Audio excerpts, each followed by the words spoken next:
Hey, I loved everything that Emma said. 100% agreement. And I got to tell you, I made the mistake myself of calling my daughter a picky eater. And she said, Mom, how can you call me a picky eater? I'm not a picky eater. I eat everything. I eat linguine, I eat farfalle, I eat penne, I eat tortellini. Of course, these are all pastas, right? A complete bland diet and all with just butter. So I have been through this situation myself. And Emma, the advice of taking the long term goal at hand is absolutely the way to go. That my daughter is now 18 and she eats everything, curries and spicy food, and it does come with time, and we never had a fight about it. And that's because I took your advice as well, which is I never made her a special meal. So not only was she had a more bland palate, she was also a vegetarian.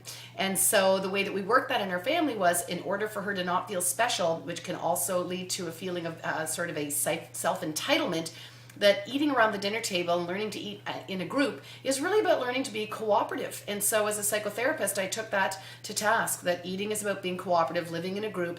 Given that we're all different, we all have different needs, different tastes, how are we going to get along together? How are we going to get along when we don't want anyone to be unduly burdened, meaning Mom being the short order cook, and at the same time, you're part of a group, which means you don't get unduly passed over, which means we will take some of you into consideration.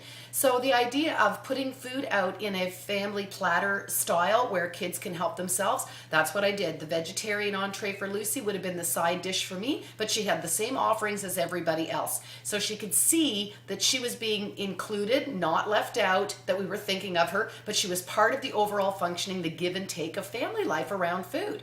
And to that end, I think it's really important that kids, especially kids that are picky eaters, are included in learning how to cook food and learning how to make meals to serve to other people, so that they understand it's not just take, what's in it for me, how are you going to service my palate, my preferences, but instead participate in the give and take of social life, which is what we're called upon to do. And eating at the table certainly challenges us to do so. So teach your kids how to be cooks. They're much more likely to be interested in food that way. Good luck.